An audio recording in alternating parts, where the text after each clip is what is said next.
Growing up, I would always love when my parents would take me to the art museum. Can bad art be good? My mom's an art history buff with a specific passion for Impressionism and all things Art Deco. She's the type of woman who could spend just as long contemplating Monet's water lilies as she could the simplistic works of Mondrian. In contrast to her, there's my dad. When it comes to art, he tends to have what I like to call the "I could do that" mindset. To him, the value of any given piece of art is directly proportional to the time or difficulty it took to produce. In other words, this is art, but this is not. And while you might not find my parents' polarizing hot takes on art as revolutionary as I did, there's an arguably more interesting place where these mentalities have been perpetually vacillating since their conception. This place, of course, being the internet. And to clarify, I'm not here to condemn anyone's personal taste in art, movies, or memes, but I do think this poses some interesting questions about our consumption of media overall. First, is the value of art determined by an artist, or is value determined by a viewer? Second, is there definitively bad art, and if so, what defines it? And ultimately, can bad art be good? While I can't promise answers to all of these questions, I do think they're important to explore. Who determines value? Value is defined as the relative worth, utility, or importance an object has. Historically, value has been the major aspect in connecting societies, sparking revolutions, and starting wars. But where does it come from? Well, in terms of business, the value of something is determined by the consumer.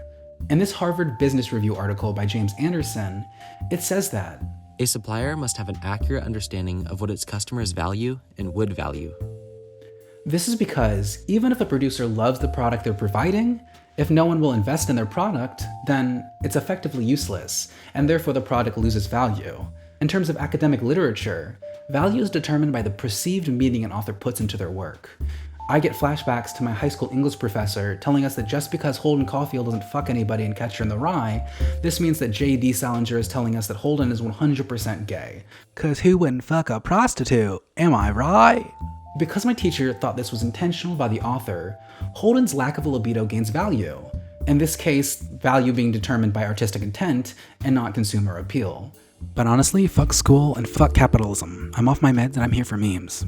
I don't think that value is determined solely by an artist or by an intended consumer. While it's a mix of both individual intent and interpretation, I think that value is derived from social understanding on a larger scale.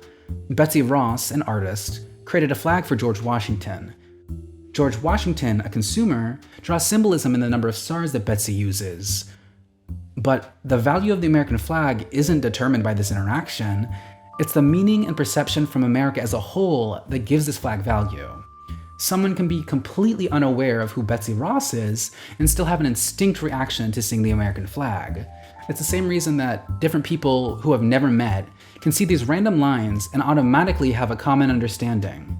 Because something's relative worth or importance is ultimately determined by a network of shared experiences, which, to my point, is the very purpose of the internet. Is there bad art? Yes. As we just established, the quality or value something has is determined by the current social perception. And while I don't think there's a right or wrong way to do art, I do think there's a good or bad. However, what classifies as good or bad art changes depending on the current social values. Let's put this in terms of actual art history. If you were to travel back to 1850s France, you'd find yourself amidst the realist art movement. 2 years prior, in 1848, the Révolution des Février marked the end of the monarchy, aristocratic delusions, and romanticism. Now under the recently formed and sure to be long-lived French Second Republic, the values of France were becoming more increasingly conservative along with their art scene. Art from this time focused on realistic depictions of the working class. Oftentimes using browns or muted colors, realism portrayed things as accurately or as raw as possible. The quality of an artwork was measured by its ability to capture the veracity of mundane life, and the quality of an artist was measured by the social critiques they made in their artwork. The works of Claude Monet, who was now regarded as one of the most talented figures in art history, didn't align with these values. Monet's paintings abstained from political critique, instead focusing on aesthetic composition, vibrant colors, and general shapes. The larger art community was not in support of Monet's paintings. The critical reception was negative, as many people perceived Monet's abstractions as unfinished or lacking in skill. What freedom! What ease of workmanship! A preliminary drawing for a wallpaper pattern is more finished than this seascape. In other words, his paintings were bad. Nowadays, you'd be hard-pressed to find someone who would call Monet a bad artist, but under the shared social experiences of 1860s France, his paintings ain't shit, if you pardon my French. A more socially relevant example for all you gamer girls and guys is the re-emergence of the game Minecraft. Minecraft was first released by Mojang Studios in 2011, and almost immediately took off. A crucial part of the game's rapid growth and popularity was the rise of gameplay commentary on YouTube. Gaming commentary was one of the first video genres on YouTube to cement itself as a cohesive, brandable market. In the early days of YouTube, the site's online culture was centered around sharing random or funny videos with your friends. Nowadays, YouTube's culture is centered around the curation of branded content by content creators. The first videos that we would recognize today as gaming commentary started popping up back in 2006, but by 2011, the genre had been refined down to a science. The emergence of web-based media companies like Machinima ran multi-channel networks, rapidly meeting and increasing the demand for gameplay commentaries. Since gaming commentaries were at peak cultural interest, Minecraft's success in the gaming community was almost immediately amplified once hitting YouTube's platform. Entire YouTube careers were formed from Minecraft Let's Plays alone. But like any cultural obsession, from silly bands to planking, what comes up must come down. The sheer amount of exposure that Minecraft had on the YouTube zeitgeist of the 2010s came to an all-time high in 2015. The oversaturation of the game and its associated fanbase bled into every aspect of the platform. YouTubers in completely different media niches started making gaming content, from the British commentary twinks of the North to the racially dubious comedians of the West. Wherever you looked, there it was. And by 2016, people were at their limits. The gaming community was tired of Minecraft's prevalence, and YouTubers who had built their following off of Minecraft now felt trapped by the game. The game itself hadn't changed, but its social perception had. The few younger fans who still liked the game were deemed as cringe, and anyone found still making Minecraft content were thrown into the social stockades that are cringe compilations. You dans la vie une fiche de gloire antiquities. Your jugement will be good à society à large. At that time, Minecraft was seen, and therefore was, a bad game. However, in the last year, Minecraft has currently come back into the good graces of the social spotlight. Much like Monet's water lilies, what was once ridiculed as bad now holds value in their respective mediums. To me, this prompts the question, if something's ultimate value is determined by a shared social perception, what makes us, as consumers, value or reject media? And if there is no social value in something, can it still be admired? Nostalgia, irony, sincerity, cringe. Long ago, the four nations lived together in harmony. Then, everything changed when cringe culture attacked. Sincerity. I would warrant that in our modern society, there are four main responses that dictate social value. These lenses sit diametrically opposed, each response existing as a parallel to its converse. The first, and arguably most primal of these responses, is the element of sincerity. Sincerity is the idea that something has value to you because you're genuinely enamored with its existence. Think of a child's affinity for ice cream, a dog's excitement for fetch, or the love that you have for your parents. Sincerity is inherently simple. It's the initial response you have, unaffected by external reaction. The reason a mother loves her child isn't because she expects something in return, or at least it shouldn't be. Her love is free from pretense, deceit, or hypocrisy. Her value is hers and hers alone. This is why sincerity is the first of these responses. It is the lens that all other lenses build off of. From this foundation, we can begin to expand to our other quadrants. Cringe. To address the question of what makes a society reject our particular cultural construct, let us again look back at art history. The High Renaissance, which stretched from roughly 1495 to 1520, is one of the most infamous art periods today. It gave us paintings like The Creation of Adam, The Last Supper, as well as the Mona Lisa.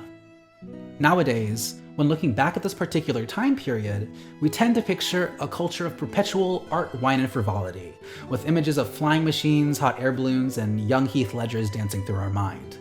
But in actuality, the Renaissance was deeply rooted in the ideas of structure and order. As society slowly shifted out of the Dark Ages, art continued to focus on biblical themes and classic mythology. But because of the increasing interest in science and mathematics, artists began to focus on anatomy, proportion, and the aesthetics of the human form. For the first time since the Romans, artists were taking a calculated approach to composition, emphasizing proportion, balance, and ideal beauty. When looking at paintings like The Last Supper or The Creation of Adam, there's a clear overall symmetry among the compositions themselves. When depicting figures, there's a focus on the relationship between the everyman and the ideal physique. Overall, this time period can best be summarized by the exploration of mathematical perfection. In the following art period, stretching from the end of the High Renaissance to around 1590, we see the emergence of a movement now called Mannerism. Now, Mannerism both prompted and itself was a response to High Renaissance values. Towards the end of the High Renaissance, after exploring, charting, and achieving mathematical harmony, the growing concern among artists was, what now? If the High Renaissance was the exploration of mathematical perfection, then Mannerism was the exploration of exaggerated imperfection. Let's use the Pietà as our baseline for High Renaissance artistic value. It's a sculpture with clear consideration for anatomical form, as well as consideration for the balance of the overall composition. But in the same way that Claude Monet would grow bored of the restricting values of Romanticism, towards the end of the High Renaissance, people were growing bored of mathematical perfection and skeptical of intrinsic beauty. In this very similar painting, we can see how Mannerism artist Parmigianino rejects these dying values by focusing less on compositional balance and more on the exaggerated proportions of both Madonna and Child. Madonna's neck and fingers far too long, and her hips 3 times the size of her head. As artists went deeper into the Mannerism movement, they began to turn away from and start to resent the simple idyllic values of the High Renaissance. Suddenly, all their prior hyperfixation on aesthetic aspiration and the perfection of nature seemed kind of embarrassing. Much like the Minecraft Let's Play channels of 2016, those who found prominence in High Renaissance art either changed their content fast or faced the scorn of social disfavor. This scorn is what defines the social response of cringe. For a few years now, I've wanted to dedicate a whole video on cringe as a concept. While sincerity is the baseline or purest of our 4 base responses, the concept of cringe is certainly the most popular on the internet. In an environment where everything you do is public, every social metamorphosis you go through is documented. Cringe is the rejection or adverse reaction to content based on the resentment of past sincerity. In other words, you cringe at something because it either consciously or subconsciously reminds you of a past social interest in something you now deem as bad. When I was in 6th grade, I made a traditional Japanese-inspired ink painting in school. I was genuinely proud of it, so I gave it to my mom as a Christmas present. Since then, I've radically advanced my skills in art, but my mom still loves the painting. It's been sitting framed in her living room for the past 8 years, and every time I see it, it genuinely makes me cringe at how bad it is. Don't get me wrong, I love to support beginner artists, and honestly, I'm a big advocate for never throwing away your old art. But because it's my art, content that I was proud of, I can't help but to have this reaction. And it's the same way for art movements, social trends, and subcultures. To cringe at something, you must first have a familiarity, either personally or as an extension of a cultural consciousness. This is bad, but this is cringy. This is weird, but this is cringy. This is an interesting analysis on European imperialism, but this is cringy. And because of the internet's ability to document and showcase social evolution, the cultural concept of cringe has been heavily talked about online since the first social forums. Nostalgia. In many ways, the inverse to cringe is nostalgia. If cringe is the rejection of sincere content from your past, then nostalgia is a celebration of past sincerity. While not exclusively, the concept of nostalgia tends to be generationally tied. Unlike cringe, a response people typically associate with different social groups inside the same generation, what people find nostalgic is more dependent on when you grew up. Of course, this connotation is probably because cringe culture is a relatively new term, while nostalgia has been in the American vernacular for centuries. So what I find nostalgic, like Silly Band's Zoo Pals or Club Penguin, won't make my mom nostalgic at all. The question for me then is, if both of these social reactions are responses to past sincerity, what makes one thing cringy and another nostalgic? This, again, ties into social value. As I outlined before, social value is primarily defined by our shared cultural perception. Let's compare the movies E.T. and Twilight, two supernatural movies that were highly popular at their times of release. Both movies have intense fan bases with a sincere love for the films. Today, if you ask somebody about the Twilight movies, the general perception of the franchise is low. People either cringe remembering the toxicity of the fans, or those who were in the fandom now cringe at the intensity of their old allegiance. E.T., however, was made in the 80s, and because of that, more time has passed between its release and the present day. Unlike Twilight, a franchise fresher in the mind of the cultural zeitgeist, E.T. loses any connections to its potentially problematic origins, and instead exists as a kind of testament to the late 80s. When people look back at the sincere interest in E.T., there isn't currently a shared and negative social perception of the movies or its fan base, and because of that, our old sincerity turns to new nostalgia. That's how we get shows like Everything Sucks or Stranger Things, two shows both rooted in the late 80s and early 90s. As time passes, so does social perception, and after a while and enough social distance, any concepts that aren't rooted in historical atrocities tend to come back into social favor. This is why Minecraft is currently experiencing a cultural revival, and it's also why nostalgia is probably the strongest of our four social reactions, despite its reliance on sincerity and the online popularity of cringe content. Irony. The online term cringe culture has been oversaturated to the point where many people find the phrase to be cringy itself. For a while, online etiquette outlined the social obliteration of all those deemed cringe. In the early days of YouTube, you would see a girl singing about the days of the week and immediately dislike the video, scroll down to the comments, and let her know why she will never amount to anything in her sad, pathetic life. The idea of even tolerating quasi-contrarian content would put you at the end of the social barrel. After a while, the focus of these witch hunts seemed less to be about defending our homeland from the satanic forces of cringe, and more about the enjoyment felt when burning social heathens at the stake. In short, people crusaded for the thrill of the hunt. Entire YouTube channels were made dedicated to what sites like 4chan were doing years before, exposing and showcasing the cultural outcasts for voyeuristic mobs to gawk at. While these masses were seldom compassionate to the focus of their ridicule, it's from this hyperfixation on cringe culture that has led to the expansion of ironic interest. On YouTube, there exists a genre of music called Minecraft parodies. The genre came to the height of its popularity around 2012, when still prominent Minecraft YouTuber Captain Sparkles uploaded Fallen Kingdom, his Minecraft parody of Viva La Vida by Coldplay. Because of his popularity and the percentage of younger kids in his fan base, there was an abundance of low-quality, poorly sung Minecraft parody videos on YouTube. Play Minecraft to cook some raw fish.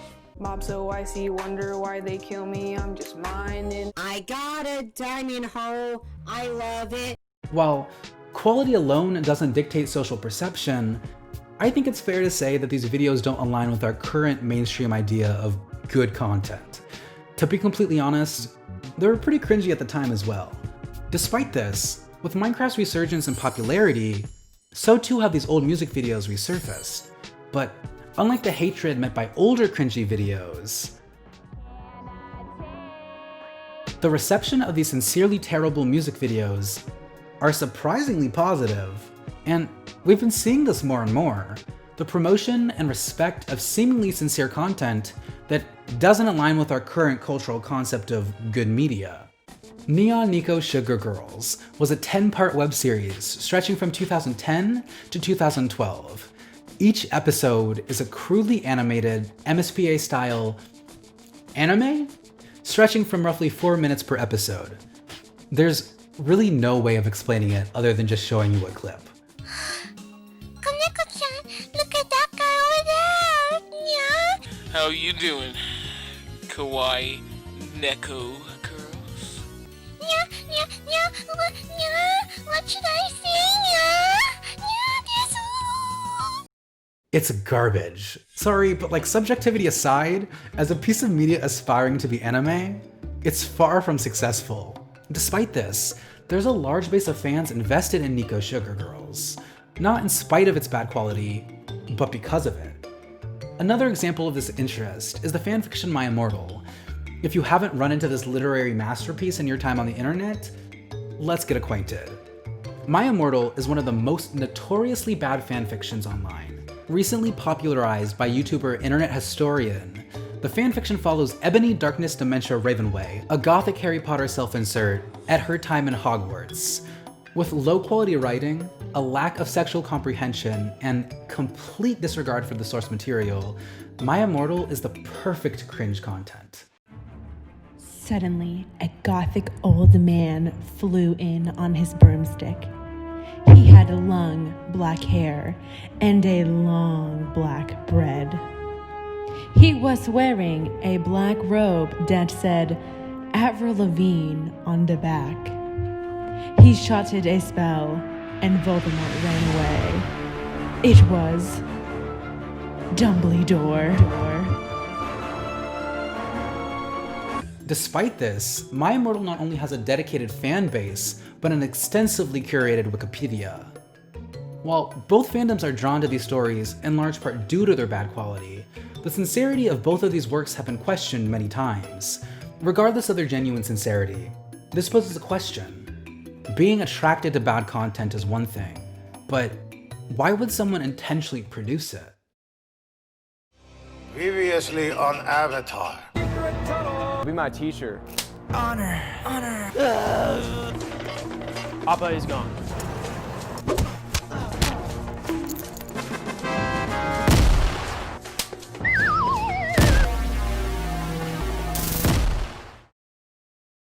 This is ironic interest, the last quadrant in our puzzle. If sincerity is a celebration of good content, free from external input, then irony is a celebration of bad content, either regardless of or due to external input. Now more than ever, content creators and content consumers are taking an interest in intentionally bad or low quality content. You can see this in artists like Calorie Kearns, Chris Simpson's artist, or James McKenzie, but it's arguably even more evident within the format of modern meme culture. This irony is the last on our list because it sits counterposed to our primal reaction of sincerity.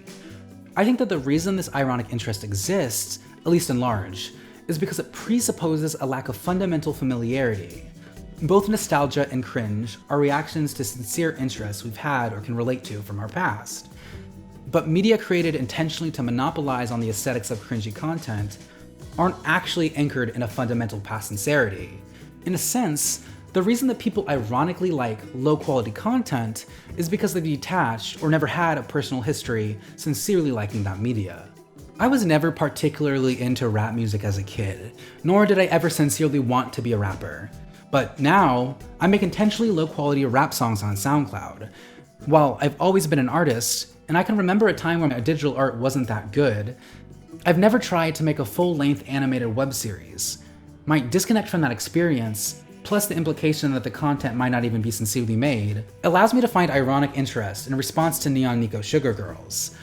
I know what it's like to publicly make bad choices, and to be harassed for who I am. So, I can't help but to cringe when I hear the name Christian Westland Chandler, but I've never put my soul into making a Crayola marker self-insert comic book, so I'm able to find enjoyment when reading the low-quality antics of Sonichu. Can bad art be good? While there's nuance between them, I believe these 4 social reactions dictate our main response to modern cultural values. Sincerity opposes irony, while nostalgia opposes cringe. And between these 4 base reactions lie a spectrum of different cultural responses, all increasingly more complex. But it's this new expansion of ironic interest in meme culture that first prompted my question, can bad art be good? If we're looking from my mom's perspective, there's sincere value in all art with artistic meaning. If we're looking from my dad's perspective, artwork with low technical execution is cringy. One mentality says, bad art is bad, and the other says, there is no bad art with sincere intent. But if the intent is to make bad art, what does that mean for artistic value? I don't know. I want to say that irony is bad art that we value, but if ironic intent determines value, then ironic media shouldn't be considered bad content in the first place. It's an interesting paradox to consider. Ultimately, the answer isn't as important as the question itself, because trying to understand how cultural value works allows us to see how the values of a particular society affects its humanity. And by outlining the current factors that dictate our ideas on value, we can better understand the fucked up world we live in. And isn't that what we all really want in the end?